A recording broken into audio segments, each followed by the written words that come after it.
স্কুলে আসলে স্কুলে এসে দেখতে পারবো। নিশ্চয়ই নয়ছয় কিছু আছে। এটা যে দাম শুনুন না, সে আমি তোমার একটা ভুলে পড়ে যাচ্ছি। এটার দাম কত? 35K। Hey yo, what is up guys? Welcome back to one of my videos. So কেমন আছো সবাই? আশা করি সবাই ভালো আছো। তো আজকে টাইটেল আর থাম্বনেল থেকে বুঝেই গেছো যে আজকে কোথায় যেতে চলেছি। ওয়েট ব্লগটা শুরু করার আগে ব্লগের ইন্ট্রোটাই তো দাও না। Hey everyone, this Shan, welcome back to another video. যে বন্ধুদের জন্য বান্দে আই হেট আস লাইক গোন্ডে let's have fun guys because you are watching Bangabandhu.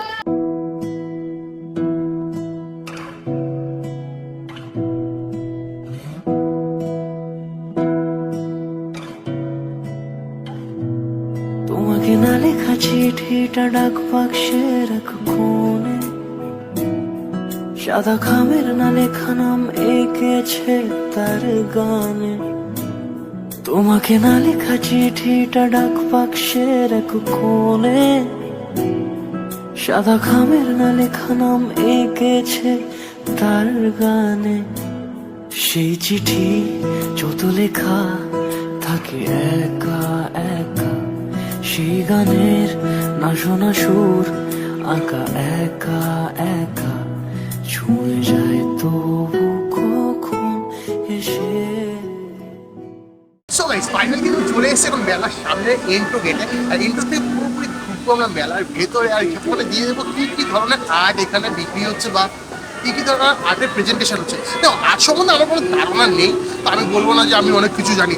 তো আমি আজকে হ্যান্ড ওভার করে ভাইকে আর দাও, ভাই তোমাদের গাইডলাইন্সের সম্বন্ধে বোঝাতে পারবে যে আর্টে কী আর্ট বলে, কোথায় কী পাওয়া যায়, কোথায় এক্সারসাইজ আমি মানে ব্লা ব্লা ব্লা যাই হোক। কিন্তু আমি যদি বোঝাতে যাই তাহলে কিন্তু আমি আর্টের মাসি এক করে দেবো, অথচ আমি রিস্ক নেবো না। চলে আসো।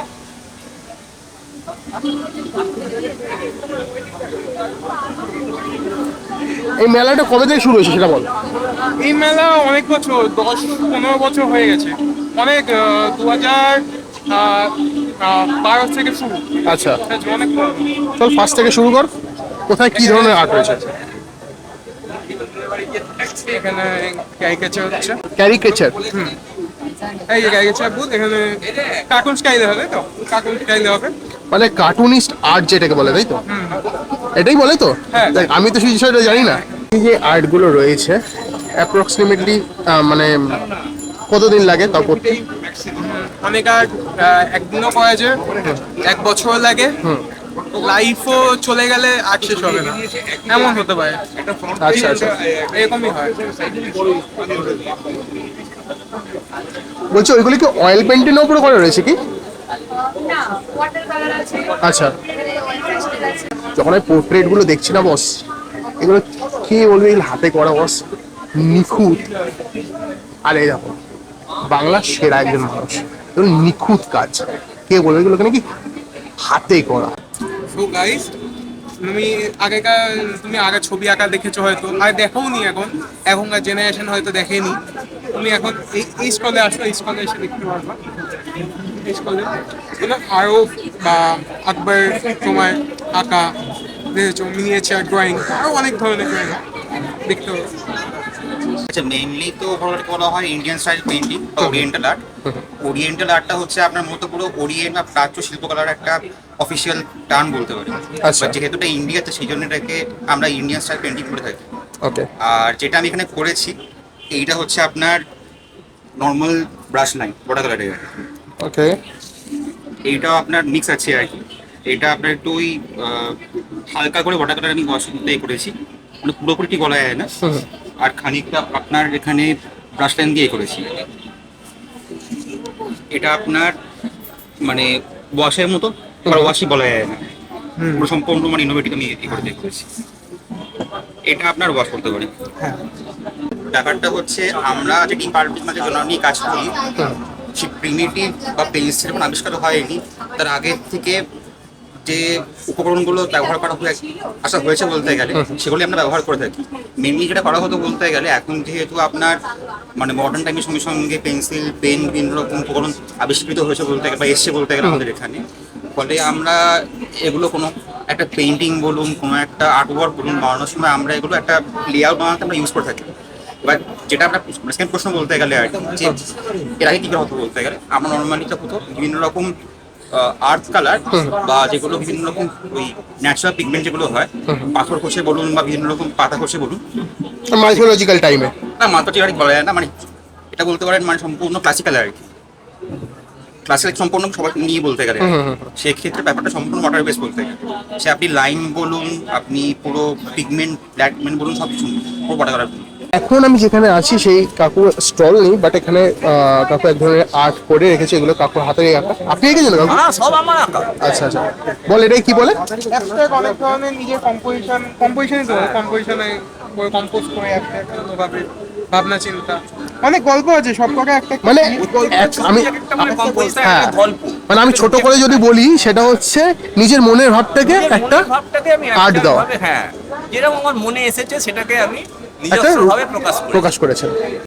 কিছু মানুষ হয়তো আছে যারা আমার ভিডিও দেখে হয়তো বললো এই ফটোটা খুব পছন্দ হয়েছে, হ্যাঁ, হ্যাঁ, হ্যাঁ। তারা যদি আপনার সাথে যোগাযোগ করতে চায় হ্যাঁ, কি হ্যাঁ, করে করবে?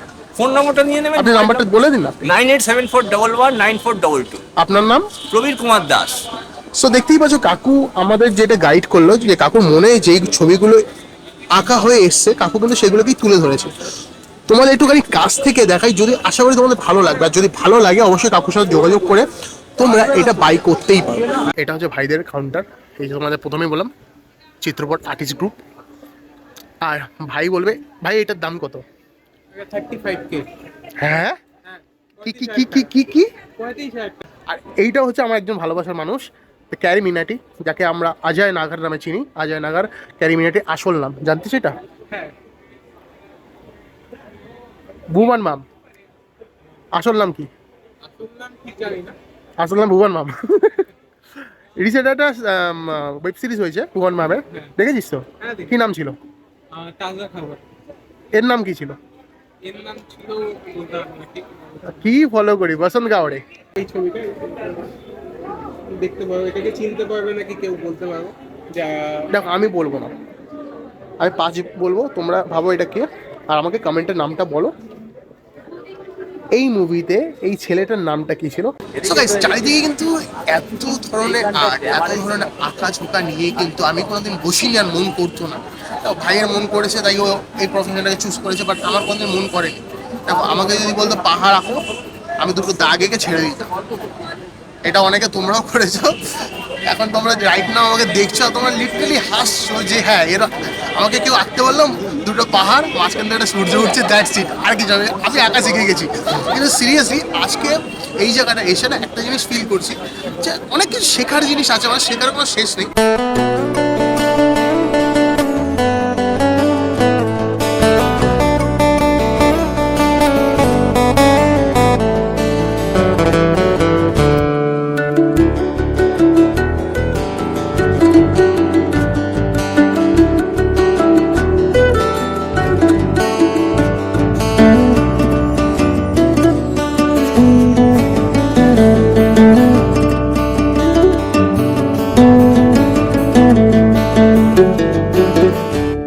সো গাইস, আশা করি আজকে ভিডিওটা তোমাদের খুবই ভালো লেগেছে, খুবই এনজয় করছো। এরকমই ভিডিও দেখার জন্য চ্যানেলটাকে সাবস্ক্রাইব করে নাও, আর পাশে থাকে বেল আইকনটা প্রেস করতে অবশ্যই ভুলো না। তো আজকে ভিডিওটা এই অবধি, খুব শীঘ্রই দেখা হচ্ছে অন্য আরো একটি ইন্টারেস্টিং ব্লগের সঙ্গে। ততক্ষণে sign out, bye, take care and see you soon.